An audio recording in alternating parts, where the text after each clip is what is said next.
ನಮಸ್ತೆ ಗೆಳೆಯರೆ. ಸುಮಾರು 6ನೇ ತರಗತಿಯವರೆಗೂ ಅಹೋರಾತ್ರನ ಕಾಡಿದ ಭಯ ಅಂದರೆ ತಾಯಿ ಸತ್ತೋದ್ರೆ ಏನು ಮಾಡೋದು ಅಂತ. ನಮ್ಮಮ್ಮ ಸತ್ತೋದ್ರೆ ನಾನು ಹೆಂಗೆ ಜೀವನ, ಬದುಕು ಆನಂದ ಇರೋದಿಲ್ಲ. ಬದುಕು ಅಂದರೆ ಬದುಕಬೇಕು, ತಿನ್ನಬೇಕು ಅನ್ನೋದು ನಮ್ಗೆ ಗೊತ್ತೇ ಇರಲಿಲ್ಲ. ನಮ್ಮ ತಾಯಿ 6ನೇ ಕ್ಲಾಸ್ವರೆಗೂ ನನ್ನ ನೆನಪಿರೋ ಹಾಗೆ 7ನೇ ಕ್ಲಾಸ್ವರೆಗೂ ಹಸಿವು ಅನ್ನೋದೇ ಗೊತ್ತಿರಲಿಲ್ಲ. ಎಷ್ಟೋ ಸಲ ಅಮ್ಮನ ಹತ್ರ ಹೋಗ್ಬಿಟ್ಟು ಹಸಿವು ಅಂದರೆ ಏನು, ಹಸಿವು ಅಂತಾರೆ ಆಕಲಿ ಅಂತ ತೆಲುಗುಲಿ ಅಂತಾರೆ. ಆಕಲಿ అంటే ఏమి, ఎందుకు ఆకలి అంటారందరూ ಅನೇ ಅಂತ ಕೇಳ್ತಾ ಇದ್ದೆ. ಯಾಕಂದರೆ ಅಮ್ಮ ಹಸಿವು ಆಗೋಕ್ಕೆ ಬಿಟ್ಟಿಲ್ಲ ನನಗೆ. ಅಷ್ಟೇ ಅಲ್ಲ, ಅತಿ ಮಧುರವಾದ ಅನುಭವ ಈ ಪ್ರಾಣಿಗಳಲ್ಲೆಲ್ಲ ಬರುತ್ತಲ್ಲ. ತಾಯಿಯ ಒಂದು ಮಮತೆ ಅನ್ನೋದು, ಸೆಳೆತ ಅನ್ನೋದು, ಅದು ಅಷ್ಟು ಕಾಡ್ತಾ ಇತ್ತು. 6ನೇ ಕ್ಲಾಸ್ವರೆಗೂ ಎಷ್ಟು ರಾತ್ರಿ ನಿದ್ದೆಯಲ್ಲಿ ಸಡನ್ನಾಗಿ ಎದ್ದು ಬಿಡ್ತಿದ್ದೆ. ಅಮ್ಮ ಏನಾದರೂ ಆಗ್ಬಿಡ್ತಾರೆ. ಅಮ್ಮನ ಪಕ್ಕಾನೇ ಮಲಗಿದಾನೆ ಇವನು. ಸೆಕೆಂಡ್ ಪ್ರೀ ಯೂನಿವರ್ಸಿಟಿ, ಕಾಲೇಜು ಎಲ್ಲ ಅಮ್ಮನ ಹತ್ರನೇ ಮಲಗಿದವನು ಇವನು. ಅಮ್ಮನ ಬಿಟ್ಟು ಇರೋಕೆ ಆಗ್ತಿರ್ಲಿಲ್ಲ. ಅಂಥದ್ದು ಒಂದ್ಸಲ ಅಮ್ಮ ಇಷ್ಟು ಹಚ್ಕೊಂಡಿದೆಯಲ್ಲ ಮಗು ನೀನು ಅಂತ ಅಂದಾಗ, ಹೌದೌದು ನೀನು ಸಾವನ್ನ ನಾನು ಇಮ್ಯಾಜಿನ್ ಕೂಡ ಮಾಡೋಕ್ಕಾಗಲ್ಲ ತಿದ್ದೆ. ಒಂದು ವೇಳೆ ನೀನು ಸತ್ತೋದ್ರೆ ನಾನು ಯಾರನ್ನು ಮುಟ್ಟಕ್ಕೂ ಬಿಡಲ್ಲ, ನಿನ್ನ ನಾನು ಪೂರ್ಣ ತಿಂದು ಬಿಡ್ತೀನಿ ನಿನ್ನ. ಅಷ್ಟು ಅಂದರೆ ಒಂದು ಆವರಿಸ್ಬಿಡೋಷ್ಟು ಪ್ರೀತಿ ಅಮ್ಮನ ಮೇಲೆ ಇತ್ತು. ಯಾಕೆ ವಿಚಾರ ಇವಾಗ ಹೇಳ್ತಾ ಇದ್ದೀನಿ ಅಂದರೆ, ಯಾರೋ ಕೇಳಿದ್ರು ಇವತ್ತು ಪ್ರಶ್ನೆ ವಾಟ್ಸಪ್ಪಲ್ಲಿ ಎಲ್ಲೋ ಕೇಳಿದ್ದಾರೆ, ಯಾಕೆ ಈ ಸತ್ತವರಿಗೆ ಸಂಸ್ಕಾರ ಮಾಡಬೇಕು, ಯಾಕೆ ಈ ಸಂಸ್ಕಾರ ಅಂದ್ರೇನು ಅಂತೆಲ್ಲ ಕೇಳಿದ್ರು. ಅದಕ್ಕೆ ನೋಡಿ ಆ ವಿಚಾರ ಎಷ್ಟು ಡೀಪ್ ಆಗಿದೆ ಅಂದರೆ, ಅದಕ್ಕೆ ಅಮ್ಮನಿಗೆ ಹಂಗೆ ಹೇಳಿದಾಗ ಸೈಲೆಂಟ್ ಆದರು. ಯಾಕೆ ತಪ್ಪಾ ಅಂತ ಕೇಳಿದೆ. ಇಲ್ಲ, ಏನು ತಪ್ಪಿಲ್ಲ ಅಂತ ಹೇಳಿದ್ರು. ಮತ್ತೇನು ಸುಡಬೇಕು ಅಂತಾರೆ, ಹೂಳಬೇಕು ಅಂತಾರೆ. ಅದಕ್ಕೆ ಅಮ್ಮ ಒಂದು ಮಾತು ಹೇಳಿದ್ರು, ತಿನ್ನುವುದು ಕೂಡ ಸಂಸ್ಕಾರನೇ ಅಲ್ಲನೋ. ಹೊಟ್ಟೆಯಲ್ಲಿ ಅಗ್ನಿ ಇರುತ್ತೆ, ಜಠರಾಗ್ನಿ ಇರುತ್ತೆ, ಅದು ನಮ್ಮನ್ನು ತಿಂದು ಬಿಡುತ್ತೆ, ಅದನ್ನು ಬರ್ನ್ ಮಾಡುತ್ತೆ. ಭೂಗರ್ಭ ಸೇರೋ ಬದಲು ನಿನ್ನ ಹೊಟ್ಟೆ ಸೇರೋದಷ್ಟೇ ಅಲ್ವಾ ಅಂತ ಹೇಳಿದರು. ಆ ಮಾತುಗಳು ಆವಾಗ ನನಗೆ ಅಷ್ಟು ಸೀರಿಯಸ್ ಅನಿಸಿಲ್ಲ, ಎಷ್ಟು ಸತ್ಯ ಈ ಮಾತುಗಳು ಅಂತ ಅನ್ನಿಸ್ತು. ಇವಾಗ ಭೂಮಿಯಲ್ಲಿ ಹಾಕಿದ್ರೆ ಹುಳ ಉಪ್ಟ ತಿನ್ನತ್ತಲ್ಲೋ, ಅದ್ರ ಬದಲು ನೀನೇ ತಿಂದರೆ ಒಳ್ಳೇದಲ್ವಾ ಅಂತ ಕೂಡ ಮಾತಾಡಿದ್ರು ಅವರು. ಅದಾದ ನಂತರ ಇನ್ನು ಸುಟ್ಟರೆ ಏನಾಗುತ್ತೆ, ದೇಹನ ಸುಟ್ಟರೆ ಪಂಚಭೂತಗಳಲ್ಲಿ ಅಗ್ನಿಗೊಂದೇ ಒಂದು ಶಕ್ತಿ ಇರೋದು. ಭೂಮಿಗೆ ಕರೆಕ್ಟ್ 90 ಡಿಗ್ರಿ ಮೇಲಕ್ಕೆ ಧಗಧಗಿಸತ್ತೆ. ಅಂದರೆ ಆ ಫ್ಲೇಮ್ಸು ಕರೆಕ್ಟ್ 90 ಡಿಗ್ರಿ. ನೀನು ಏನನ್ನಾದರೂ ಹಾಕು, ಅಗ್ನಿ ಸ್ವಾಲೋ ಮಾಡುತ್ತೆ, ಅದನ್ನು ಮೇಲಕ್ಕೆ ಕಳಿಸುತ್ತೆ ಮೋಡಗಳಿಗೆ. ನಮ್ಮ ದೇಹದಲ್ಲಿರೋ ಎಲ್ಲ ನೀರು ಮೋಡಗಳಿಗೆ ಹೋಗ್ಬಿಟ್ಟು ಅಗ್ನಿಯ ಹವಿಸ್ಸಿನಿಂದ ಮಳೆಯಾಗಿ ಭೂಮಿಗೆ ಬರುತ್ತೆ. ಗಾಳಿಯ ಭಾಗ, ನಮ್ಮ ದೇಹದಲ್ಲಿರೋ ಗಾಳಿಯ ಭಾಗವನ್ನು ಗಾಳಿಗೆ ಬಿಟ್ಟುಬಿಡುತ್ತೆ, ವಾಯು ಅಂತ. ಆಕಾಶದ ಭಾಗವನ್ನು ಆಕಾಶಕ್ಕೆ ಬಿಡುತ್ತೆ, ಭೂಮಿಯ ಭಾಗವನ್ನು ಭಸ್ಮವಾಗಿ ಭೂಮಿಗೆ ಹಾಕ್ಬಿಡುತ್ತೆ. ಅದನ್ನೇ ಆ್ಯಶಸ್ ಅಂತಾರೆ. ಹೀಗೆ ನೀರಿನ ಭಾಗ ನೀರಿಗೆ, ಅಗ್ನಿಯ ಭಾಗ ತಾನು ತಿನ್ನುತ್ತೆ.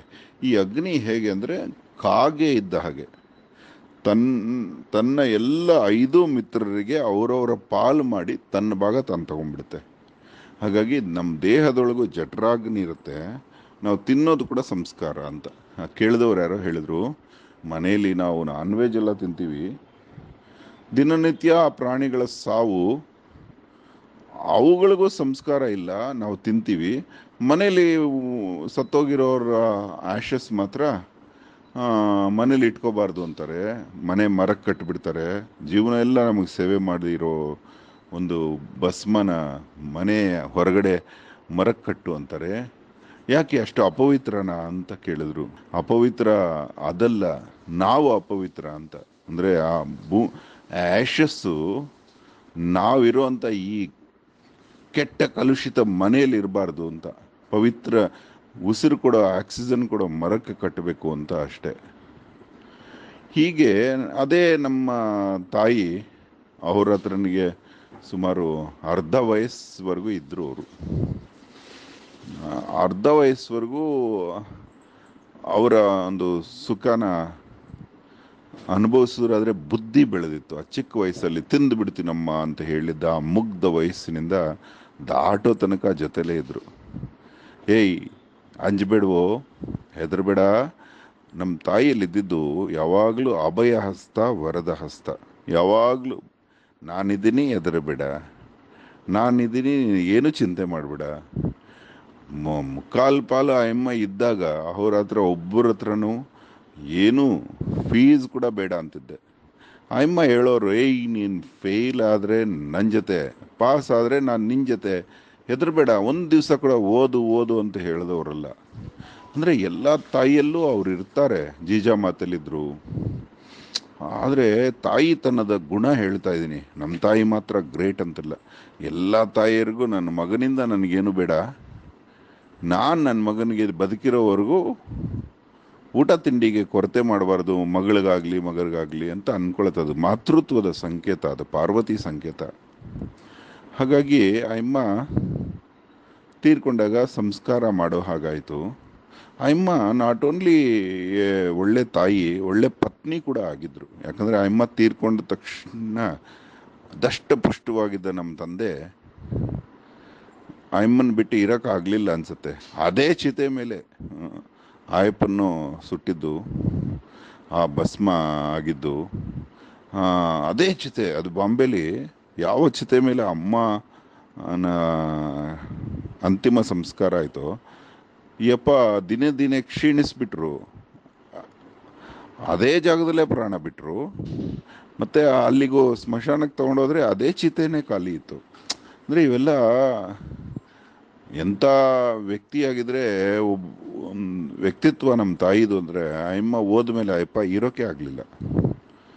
ಹೀಗೆ ಆ ಮಾತುಗಳು ಇವತ್ತಿನ ಪ್ರಶ್ನೆಗೆ ಉತ್ತರವಾಗಿತ್ತು. ಅಂದರೆ ತಿನ್ನದವ ಪೂಜಿಸುವ ತಿನ್ನದವನವನು, ಅದನ್ನು ಹೇಳ್ಕೊಟ್ಟಿದ್ದು ತಾಯಿನೇ.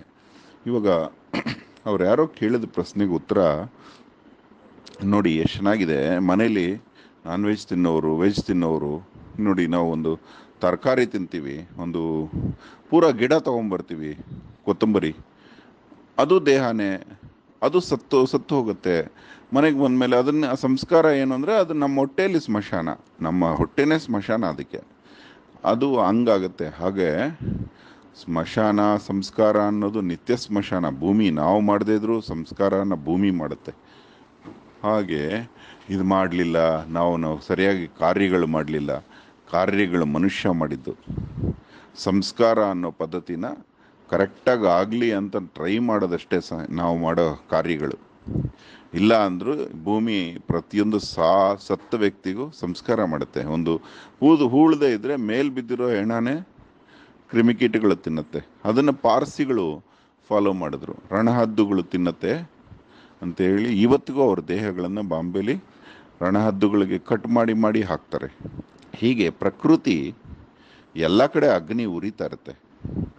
ಆ ಉರಿಯೋ ಅಗ್ನಿನೇ, ಅದು ಜಠರಾಗ್ನಿ ಆಗಿರ್ಬೋದು, ಯಾವುದೇ ಅಗ್ನಿ ಆಗಿರ್ಬೋದು, ಕ್ರಿಮಿಕೀಟಗಳ ಹೊಟ್ಟೆಲಿರುವಂಥ ಅಗ್ನಿನೂ ಆಗಿರ್ಬೋದು.